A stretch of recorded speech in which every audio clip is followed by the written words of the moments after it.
یہاں پر پہلے بحث کر چکا ہوں تو دہرانا نہیں چاہتا، اور یہ وقت بھی نہیں ہے کہ فصلے کا ترجمہ واقعاً صرف نماز پڑھیں ہوگا یا کچھ اور بھی ترجمہ ممکن ہے۔ یہ ایک سوالیہ نشان اپنے ذہن میں رکھیے گا، میں گفتگو کو سمیٹ رہا ہوں۔ کیا فرمایا؟ عام ترجمہ نماز پڑھیں، عام ترجمہ نماز پڑھیں اور قربانی دیں۔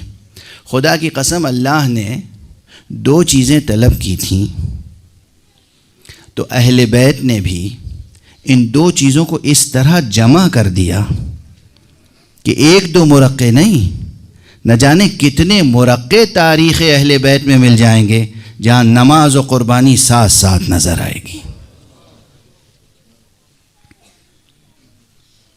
سب سے پہلا مرقع جہاں نماز و قربانی یکجا ہے، اور وہاں جناب زہرا بھی موجود ہیں، وہ میدان احد ہے۔ میدان احد میں ایک طرف جناب حمزہ جیسے عظیم شفیق حضور کے چچا شہید ہیں، اور خود پیغمبر زخمی ہوئے ہیں۔ یاد رکھنا یہ منظر، تمام مورخین نے لکھا ہے، خود حضور پیغمبر زخمی ہوئے ہیں، آپ کے دندان مبارک شہید ہوئے، آپ کی خود جو سر پہ تھی، سر مبارک پر، اس نے چہرہ مبارک کو زخمی کیا، چہرہ آپ کا لہو لہان تھا اور زخمی تھے، اس لیے کہ جنگ احد حضور کی جیتی ہوئی جنگ مسلمانوں نے اپنی نافرمانی کی بنا پر ہاری تھی۔ رسول کی جیتی ہوئی جنگ مسلمان ہار گئے تھے، تو نتیجہ یہ ہوا تھا کہ حضور بھی زخمی ہوئے۔ اب حضور زخمی ہیں، چہرہ مبارک پر لہو ہے، اور کسی شقی نے اعلان کر دیا کہ قد قتل محمد قتل کر دیے گئے۔ اس سے قیامت برپا ہو گئی۔ مدینہ منورہ سے بی بی جناب زہرا تڑپ کر بیت الشرف سے نکلی، اور بعض خواتین کے سہارے سے میدان احد تک پہنچی۔ بی بی نے پہنچنے کے بعد جو مرقع دیکھا ہے وہ یہ کہ پیغمبر زخمی ہیں، نماز کا وقت ہے، نماز پڑھنا چاہتے ہیں، لیکن چہرہ مبارک لہو سے لال ہے۔ کیسا مرقع ہے؟ بی بی نے دیکھا، امیر المومنین آگے بڑھے، امیر المومنین تشریف لے گئے اور اپنی سپر میں ڈھال میں پانی لے کر آئے۔ بی بی نے چلو پانی اٹھایا اور اپنے بابا کا چہرہ دھویا۔ غور فرمائیں آپ، یہ منظر جیسے ہی سامنے آیا، جب میں نے پہلی بار تاریخ میں یہ منظر پڑھا تو دل سے فریاد اٹھی، بی بی ایک میدان احد ہے جہاں بابا کا چہرہ لہو لہان ہے، بیٹی کے ہاتھ میں چلو میں پانی ہے۔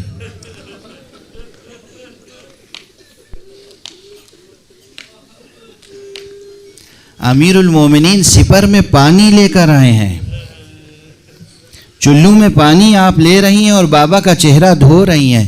اس کے بعد حضور نے وضو کیا اور بیٹھ کر نماز پڑھی۔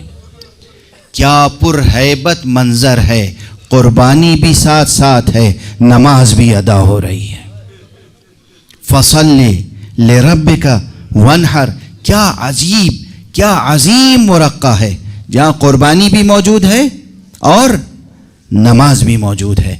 تاریخ لکھی جا رہی ہے میدان احد میں، فصلی لربک وانحر، اس طرح پیغمبر نے پروردگار کی طلب کو پورا کیا ہے کہ قربانی بھی موجود ہے، نماز بھی موجود ہے۔ لیکن دست ادب جوڑ کے میں سرکار رسالت میں آپ سے عرض کروں گا، آقا آپ زخمی تھے، آپ کا چہرہ لہو لہان تھا، آپ کا چہرہ لہو لہان تھا، لیکن اس چہرہ مبارک کو دھونے کے لیے پانی موجود تھا۔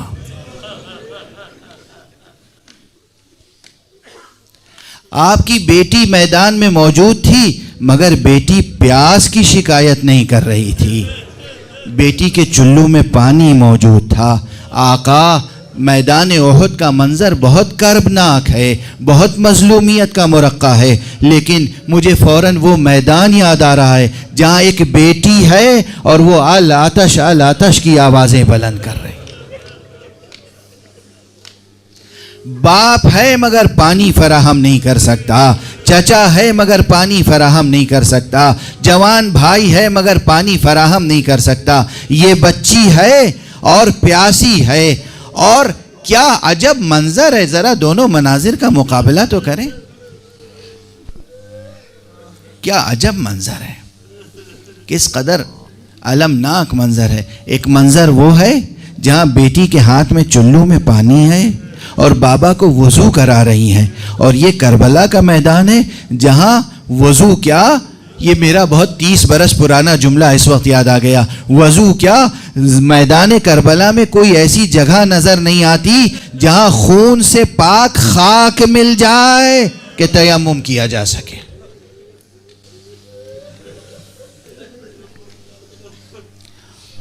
اور ان دونوں مناظر کا اگر مقابلہ کریں تو بس ایک چیز کا اور خیال کر لیں کہ ایک وہاں ہے بیٹی کے چلو میں پانی ہے اور آنکھوں میں آنسو ہیں اور باپ کے چہرے سے خون کو صاف کر رہی ہیں، اور ایک کربلا میں وہ بیٹی ہے کہ جو جب تک چچا زندہ رہے التش کہتی رہی۔ لیکن میری نظر سے کوئی روایت نہیں گزری کہ حضرت عباس کی شہادت کے بعد سکینہ نے یا رقیہ نے کسی نے پیاس کی شکایت کی۔ یہ ضرور روایت ملتی ہے کہ جب خالی گھوڑا در خیمہ پر آیا ہے تو اس بیٹی نے اس گھوڑے سے اپنی پیاس کی شکایت نہیں کی، اب یہ بچی اپنی پیاس بھول گئی، اس گھوڑے کے گلے میں باہیں ڈال کے اس نے پوچھا، یہ بتا میرے بابا کے وفادار رہوار، حل قتل ابی عطشانا حل سقی ابی ام قتلوہ عطشانا، کیا میرے بابا کو پانی پلایا گیا یا پیاسا شہید کر دیا گیا؟ یہ بچی اپنی پیاس بھول گئی۔ اجرکم علی اللہ، اجرکم علی اللہ۔ ایک وہ منظر ہے میدان احد کا جہاں نماز و قربانی کو یکجا کیا گیا ہے، اور پھر یہ اہل بیت کی سیرت مستمرہ ہے، مسلسل سیرت مستمرہ ہے کہ نماز و قربانی کا تذکرہ آپ کو ساتھ ساتھ ایک ہی مرقع میں نماز بھی ملے گی، قربانی بھی۔ پیغمبر کے بعد وہ دوسری شخصیت جس نے نماز و قربانی کو جمع کیا ہے خود بی بی فاطمہ زہرا کی شخصیت ہے۔ روایتوں نے شمار کر کے دن بتا دیے ہیں، ایک وقت نہیں، 2 وقت نہیں، 3 وقت نہیں، کتنے دنوں تک بی بی نماز پڑھتی رہی شکستہ پسلیوں کے ساتھ۔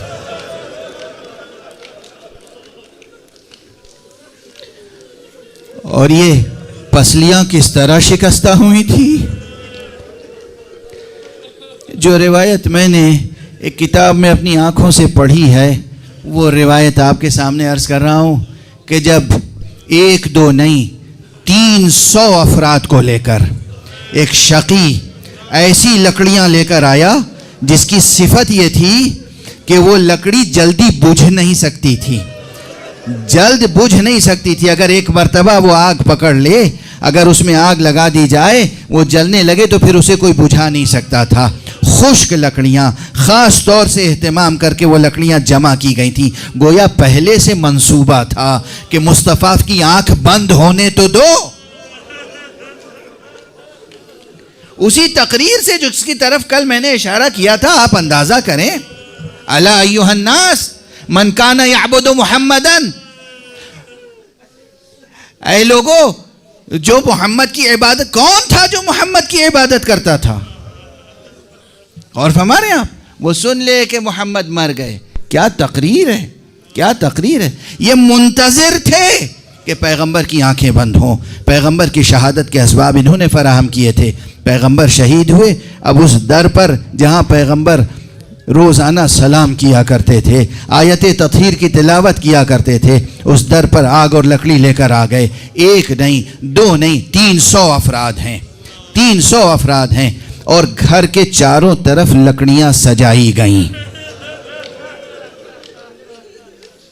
گھر کے چاروں طرف لکڑیاں سجائی گئی ہیں، لیکن آگ وہاں پر لگائی گئی جو دروازے کے قریب لکڑیاں تھیں۔ لکڑیاں جلنے لگیں، دروازہ جلنے لگا اور دروازے کے پیچھے بی بی آ کر کھڑی ہیں. ارے تم یہ کیا کر رہے ہو؟ اس میں حسن و حسین بھی موجود ہیں،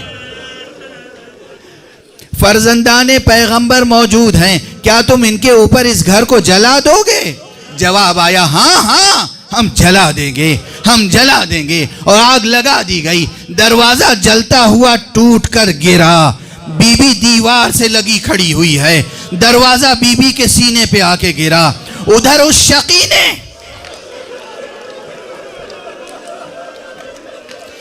اپنی پیٹھ چوکھٹ کی طرف لگائی، دوسری دیوار کی طرف، اپنے پاؤں اس دروازے پر لگائے اور اس طرح پیسا کہ دروازے کی کیلیں پسلیوں میں در آئیں.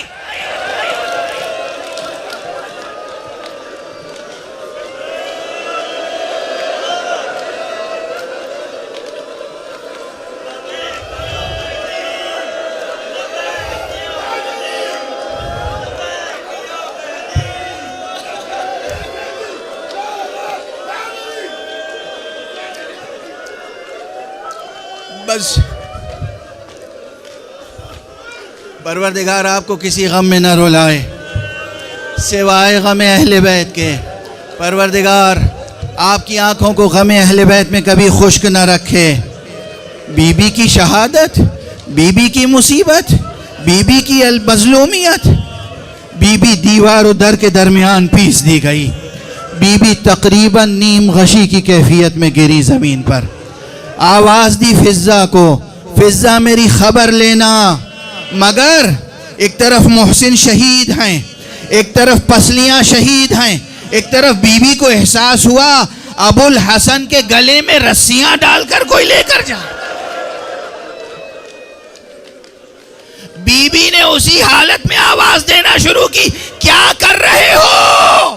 ارے ابو الحسن کو چھوڑو، تم کسے لے کر جا رہے ہو؟